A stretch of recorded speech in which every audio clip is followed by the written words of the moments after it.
I have been asked to talk about the advances in the treatment of cancer, what is new, and what the future might look like for the management of this disease. Is not close enough? More close.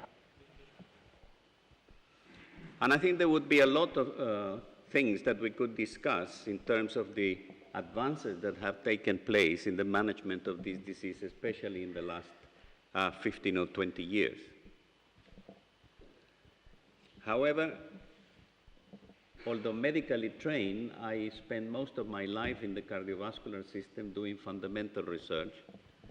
But in the last 3.5 years, I have had the opportunity to look after a large cancer institute in Manchester.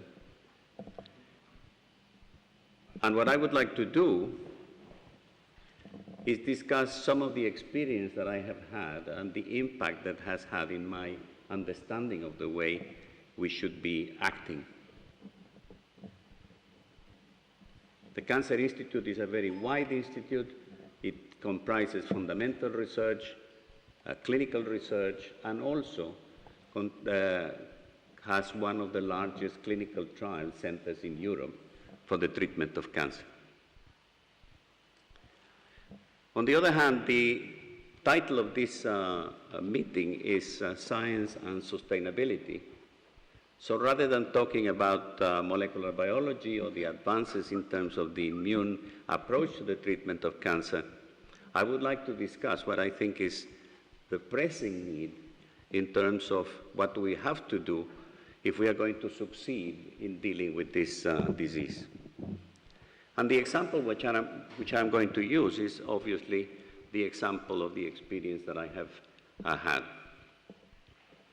Manchester is a region in the northwest of Greater Manchester is a region in the northwest of the UK. It covers a population of about 3 million people. And it has a health budget of about £6 billion. Manchester has also the dubious distinction of having some of the most economically deprived areas in the UK. And the slides that I'm going to show you is slides which I prepared recently for a meeting at the Christie Hospital, which is one of the largest cancer treatment hospitals in Europe. To me, the lesson is very simple. The long-term management of this condition with increasingly sophisticated and expensive treatments and with increasingly sophisticated and complicated procedures as the only strategy for dealing with this disease is not only illogical, but is also unpayable.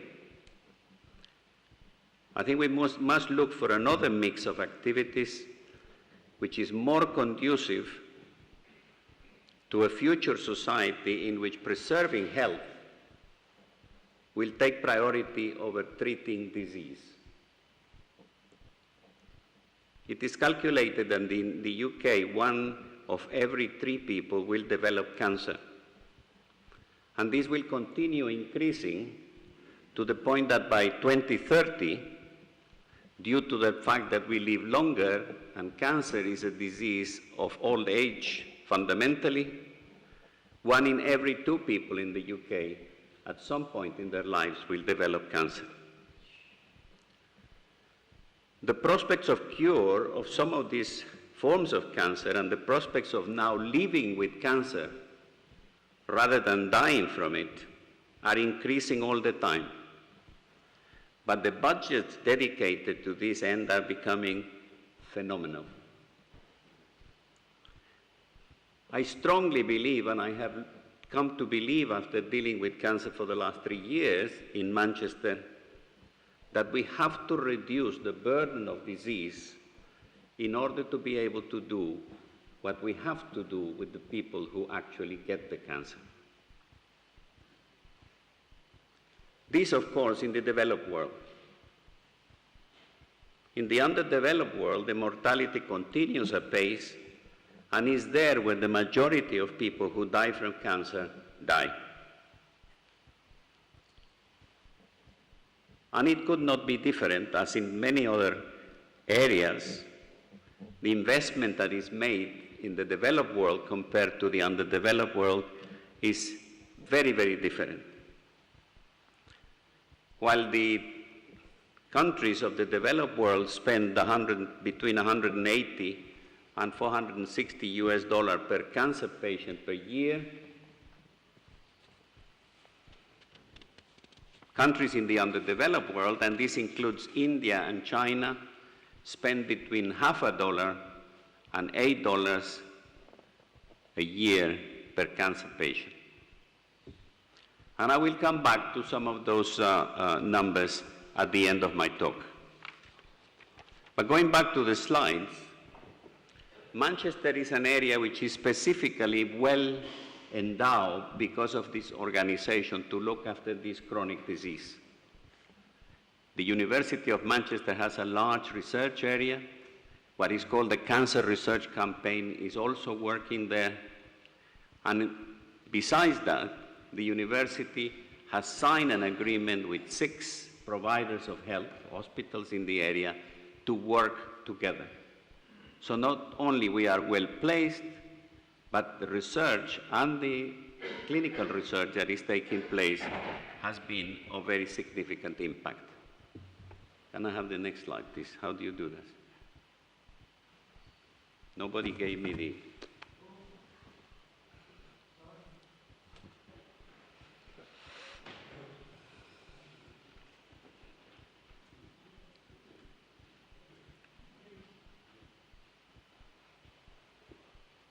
Nevertheless, the mortality due to cancer in the area, this is Greater Manchester, is unacceptable.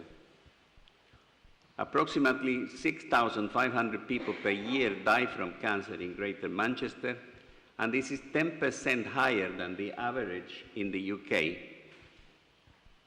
And the difference is mostly because lung cancer in Manchester is one of the most important cause of premature death, that is death before 75 years of age. You can see there the different types of cancer, the number of people they kill.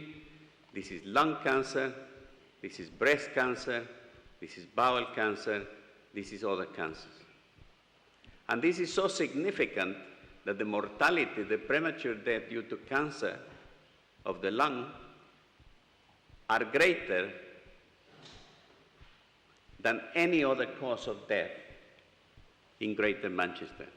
People die from lung cancer more than they die from heart disease, from lung disease, from liver disease, from stroke, and from injury. And the explanation for that lies in the fact that in Greater Manchester, people smoke more than the rest of the UK. 21% of the population in Manchester smokes compared to the average of the UK of 18%. And there are some pockets of population in Manchester where 40% of the people still smoke.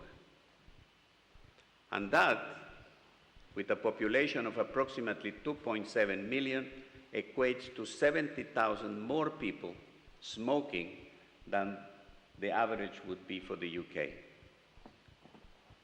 That's one of the big problems, and controlling the smoking would be one of the policies that I will be discussing at the end. But there is another thing which is very significant here, and is that cancer is now more and more clearly related to socio-economical conditions of life. Due to poor education, due to conditions of life, and to poverty, people are diagnosed late. And in the case of lung cancer, as you can see here, almost half of all the lung cancers are diagnosed at stage 4 in Greater Manchester. And that's very late compared to other areas in the UK, and very, very late compared to other areas in Europe. Now, it's illogical to have a situation like that if you start looking at the business case. And we always reduce things these days to the business case. It has been calculated in another form of cancer, this is cancer of the colon, that the cancer of the colon, which is diagnosed at the early stages, will cost to the NHS, the National Health Service, £3,400 to be treated, while somebody who is diagnosed late will cost £12,500 to be treated. If you look at the result of that, 10 years later, the people who were treated, 10 people who were treated with cancer of the colon at early stage, 9 of them will be survivors, and none of the ones who have been treated late will be surviving.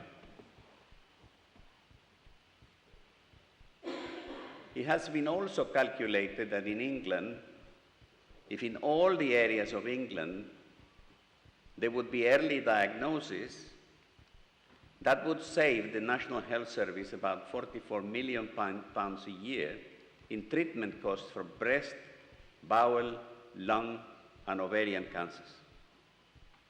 And more important than that, the CRUK, Cancer UK campaign, after several years of study, and this is now widely accepted, calculates that about 42% of all cancers are preventable. It is possible that we can prevent through vaccination close to 100% of all the cervical cancers. Stopping smoking will reduce the incidence of cancer of the lung by about 80 to 90%. And there will be also reductions through measurements of prevention and early detection of bowel cancer and cancer of the cervix. But the situation is really crazy. The investment in cancer services and cancer prevention is shown there. In 2012, £540 million were invested in the management of cancer as a disease, of which £3.2 million were dedicated to prevention and early detection of cancer. The budget is increasing all the time. This is just to show you that cancer services to the NHS costed £6.7 billion in 2012-2013, and it has been calculated in a 5-year forward plan that this will increase 9% per year over the next few years, such that 2013 and 14 will be 7.3 billion, 7.9 billion in 2014-15, 8.68 billion in 2015-16, and so on and so forth until in 2020 to 21, the cost of managing cancer will be 13.35 billion pounds. And this is happening in this microcosm of area in the developed world. So we were discussing these two possibilities of the future. Either we continue as we are, or we start investing more in preventing cancer and detecting cancer early, and the situation will look like this. This would be the cost. And we are not talking about other costs, but economical cost, since prevention of cancer will have benefits for the family, the society, and so on. This is just economical costs. The idea is to start investing early with the idea that we start implementing measurements that are going to reduce the burden of the disease. If we do that, and the calculations look as if we are right, we will start making savings very soon by tilting the balance of what we do in cancer to the early stages of the disease and to the prevention of the disease. There are a number of activities that can be implemented very rapidly, and systems which are developing, which are going to allow this to happen in genomics and in other areas, that should take priority now over other strategies for the management of the disease. The strange thing about these problems is that we have known about them for many years, and we do very little about them. In the year 2002, the British government formed a commission to investigate the problem of management and treatment of chronic degenerative diseases. And they came to the conclusion that unless the country takes prevention seriously, we will be faced with a sharply rising burden of preventable diseases. We are there. So we take these problems until we are facing the abyss before acting. And this is about, as you can see, 13, 14 years ago, the report.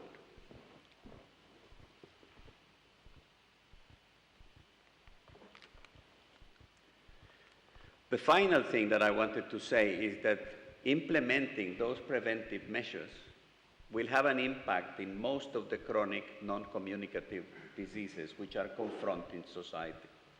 Not only confronted the societies of the developed world, but the societies of the underdeveloped world who have not solved yet the problems of the disease of the underdevelopment are already facing the problems related to the chronic non-communicable diseases for which they are not prepared. I would like to finish by giving you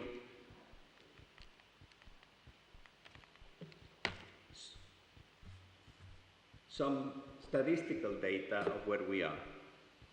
The cost of treating cancer was calculated in 2014 in the world to be about $2.5 trillion. And that figure is rising very rapidly. It is calculated that only a very small percentage of that, probably less than 5%, is dedicated to strategies related to prevention and early detection. It has been calculated that implementation of prevention and early detection treatment strategies could potentially save about 2.4 to 3.7 million lives every year, a vast majority of them in the low and middle income countries, yielding an economic benefit of about $400 billion. It has also been calculated that with an investment of about $11 billion in core prevention strategies in the less wealthy regions of the world can lead to savings of up to $100 billion. The measurements with the highest potential are measures that are going to benefit society in general in terms of the health of the population. Control of tobacco, the control of obesity and related disorders, metabolic syndrome and so on, contribute about 20% to the incidence of cancer. The use of vaccines, the early detection and the early treatment, and improvements in palliative care and so on. Just to talk about tobacco, the cost of tobacco-related cancers worldwide exceeds $200 billion a year. It is possible that by implementing these measures, and there are several calculations in terms of increasing tax, for example, in relation to smoking, is not going to make the states lose any money. On the contrary, they will be saving and they will reduce the number of smokers. The World Health Organization estimates that by increasing tobacco taxes by 50%, we could reduce the number of smokers by 49 million within 3 years. So there are very important measures that are going to do what I think is absolutely necessary to be able to deal with this disease. We have to reduce the burden of disease, and by doing that, we have to improve the life of the population, rather than continuously be confronting the therapeutic approach in which we are developing more and more sophisticated ways of treating the disease, a problem that we are not solving a problem that is becoming increasingly complicated. Thank you very much.